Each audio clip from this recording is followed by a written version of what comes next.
Muslim ಮೀಸಲಾತಿ ನಿನ್ನೆ bill cabinet ಅಲ್ಲಿ ಅನುಮೋದನೆ ಆಗಿದೆ, ಬಜೆಟ್ ಘೋಷಣೆ ಮಾಡ್ಬೋದು. ಈಗ SC/ST ಕೂಡ 2 ಕೋಟಿವರೆಗೂ ಅವ್ರಿಗೆ ಅವ್ರ ಜೊತೆ ಸುಮಾರು ಜಾತಿಗಳು ಕೊಟ್ಟರು, ಒಂದೇ ಜಾತಿ ಅಲ್ಲ. ಮುಂಚೆ SC/ST ಇತ್ತು, ಬೇರೆ ಬೇರೆ 2B ಏನೋ 4 ಭಾಳ ಸುಮಾರು ಜಾತಿಗಳ ಒಳಗೊಂಡಿದ್ದಾರೆ. ಅದರಲ್ಲಿ ಮುಸ್ಲಿಂ ಕೂಡ ಒಂದು.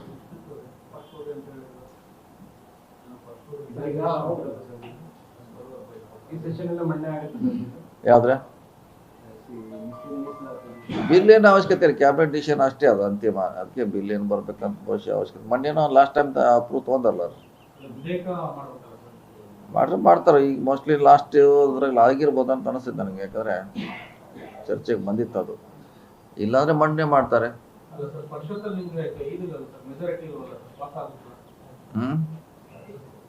ಆಗ್ತೀರ ಆಗೋಲಕ್ಕೆ ಮೊನ್ನೆ ಆಗಿಲ್ಲ ಮತ್ತೆ ಗ್ರೇಟರ್ ಬೆಂಗಳೂರು ಆಗಿದೆಯಲ್ಲ ಮತ್ತೆ.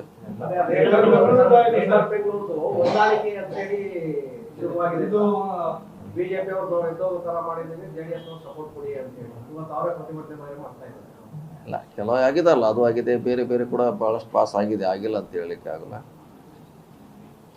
ಇದು ನೋಡೋಣ, ನಮ್ಮದು ಇದೆ ಅಂಥದ್ದೇನ ಭಾಳ ದೂರ ಏನಿಲ್ಲ, ಒಂದು 2-3 ಅಷ್ಟೇ ವ್ಯತ್ಯಾಸ ಇದೆ, 2-3 ಸೀಟು. ಹೊಂದಾಣಿಕೆ ಮೇಲೆ ನಡೀತಾ ಇದೆಯಾ ಸರ್ ಎಲ್ಲವೂ ಕೂಡ? ಯಾಕಂದ್ರೆ ಅಪೋಸಿಷನ್ ಅವರು ಜಾಸ್ತಿ ಬಾಯಿ ಬಿಡ್ತಾ ಇಲ್ಲ ನಿಮ್ಮ ವಿರುದ್ಧ, ನೀವು ಕೂಡ ಮಾಡ್ತಾ ಇಲ್ಲ. ಒಂದೊಂದ್ಸಲ ರಾಜ್ಯದ ಹಿತದೃಷ್ಟಿಯಿಂದ ಒಂದೊಂದ್ಸರಿ ಹೊಂದಾಣಿಕೆ ಸಪೋರ್ಟ್ ಮಾಡೇ ಮಾಡ್ತಾರೆ, ಮಾಡೋಲ್ಲ ಅಂತಿಲ್ಲ. ಭಾಳಷ್ಟು ಸಂದರ್ಭದಲ್ಲಿ ಮಾಡಿದ್ದಾರೆ.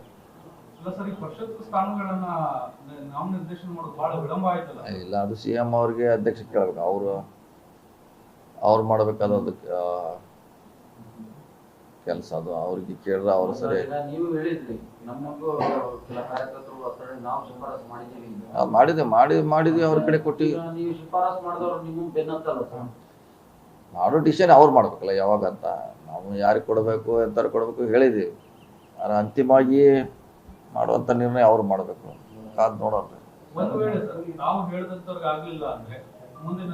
ಏನು ಮಾಡೋಕ್ಕಾಗಲ್ಲ, 100 ಮಂದಿ ಹೇಳಿದ್ದಾರೆ, ಈಗ ಇರೋ 4 ಅದಾವ. ಈಗ ಎಲ್ಲರೂ ಏನು ಮಾಡ್ತೀವಿ ಈಗ? ಬೆಳಗಾವಿ ಬೇಡಿಕೆ ಬಹಳ ಮುಖ್ಯ. ಇಲ್ಲ, ಬೆಳಗಾವ್ ಅಂತ ಕೇಳಿಲ್ಲ, ನಾವು ಜನರಲ್ ಆಗಿ ಕೇಳಿದ್ವಿ.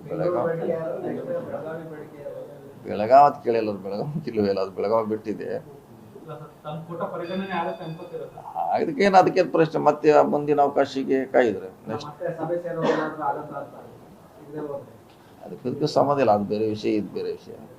ಈಗ ಕೆಲವು ಸಚಿವರು ಶಾಸಕರ ಪತ್ರದ ವಿಚಾರಕ್ಕೆ ಅಂದ್ರೆ ಪತ್ರವನ್ನ ಕೊಟ್ರೆ ಗ್ರಾಂಟ್ ಅನ್ನ ಕೊಡ್ತಾ ಇಲ್ಲ, ಕಾಂಟ್ರಾಕ್ಟರ್ಸ್ ಹೋದ್ರೆ ಕೊಡ್ತಾ ಇದಾರೆ ಅನ್ನೋಂತ ಆರೋಪ ಎಲ್ಲ ಕೇಳಿ ಬರ್ತಾ ಇದೆ ಸರ್. ಆ ತರದ ಪರಿಸ್ಥಿತಿ ಇದೆಯಾ ಸರ್ಕಾರದಲ್ಲಿ?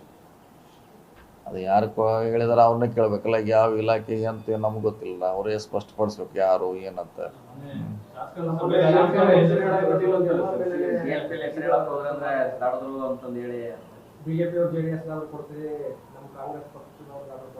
ಆ ರೀತಿ ಅದಿಲ್ಲ, ನಮ್ಮ ಇಲಾಖೆದು ಅದು ಗೊತ್ತಿದೆ, ಅದು ಹಳೆ ವಿಚಾರ, ಅದು ಆಗಿದ್ದು ಎಲ್ಲರಿಗೂ ಚರ್ಚೆ ಆಗಿದೆ. ಬೈ ಮಿಸ್ಟೇಕ್ ಆಗಿದೆ, ಆಗಿಲ್ಲ ಅಂತ ಇಲ್ಲ, ಅದು ಒಂದು ಕಡೆ ಆಗಿದೆ.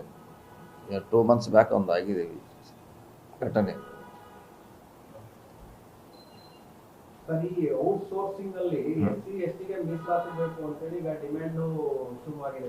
ಹೌದ್ರಿ, ಕೊಡ್ಲೇಬೇಕ್ರಿ, ಯಾಕೆ ಸರ್ಕಾರ ದುಡ್ಡು, ಅದು ಸರ್ಕಾರ ದುಡ್ಡು ಅಂದ್ಮ್ಯಾಗ ಅನಿವಾರ್ಯ, ಸ್ವಾಭಾವಿಕ.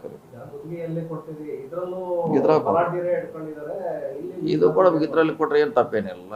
ಸರ್ಕಾರ ದುಡ್ಡು ಕೊಡ್ತಂಗೆ ಎಲ್ಲ ಕಡೆ ಅದು ಅನ್ವಯ ಆಗುತ್ತೆ. ಸರ್ಕಾರ ದುಡ್ಡು ಅದು ಕೊಡ್ಲೇಬೇಕ್ರಿ. ಅದೇನು ಸಿಂಪಲ್ ಡಿಮಾಂಡ್ ಮಾಡುತ್ತೆ, ಏನು ಅದೇನು ಈಗಾಗಲೇ ಕೊಡ್ತಾರೆ, ಅದರಲ್ಲಿ ಸಮ್ ಪೋರ್ಷನ್ ಅವರಿಗೆ ರಿಸರ್ವ್ ಮಾಡಿದ್ರೆ ಮುಗೋದು ವಿಷಯ. ಅಂತದೇನ ಮಾಡ್ಬೇಕಂತಿದೆ, ಎಲ್ಲರದು ಇದೆ, ಯಾಕಂದ್ರೆ ಅವ್ರಿಗೂ ಅವಕಾಶ ಸಿಗಬೇಕಂತ ಇದ್ದಾರೆ. ಅದು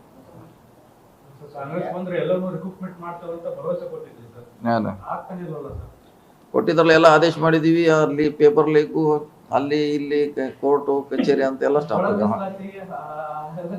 ನಾವು ಬಂದ್ಮ್ಯಾಗ ಎಲ್ಲಾನು ಆದೇಶ ಮಾಡಿದೀವಿ. 2 ಸಲ ಎಕ್ಸಾಮ್ ಆಯಿತು, ಪೇಪರ್ ಲೀಕ್ ಅಂತ ಆಯಿತು, ಕೋರ್ಟ್ಗೆ ಹೋಯ್ತು, CID ಎನ್ಕ್ವೈರಿ ಆಯಿತು. ಹಿಂಗಾಗಿ ಕೆಲವರು ಈಗ ಪೇಪರ್ ಬರ್ದವ್ರು ನಮಗೆ ರಿಸಲ್ಟ್ ಡಿಕ್ಲೇರ್ ಮಾಡ್ತಾವ್ರು ಅಂತಾರೆ, ಸರಿಯಾಗಿಲ್ಲ ಮಾಡಬೇಡ ಅಂತ ಇನ್ನೊಂದು ಟೀಮ್ ಅದಿದೆ. ಹಿಂಗಾಗಿ 3 ವರ್ಷದಿಂದ ಹಂಗೆ ಸಮಸ್ಯೆ ಬಿದ್ದಿದೆ.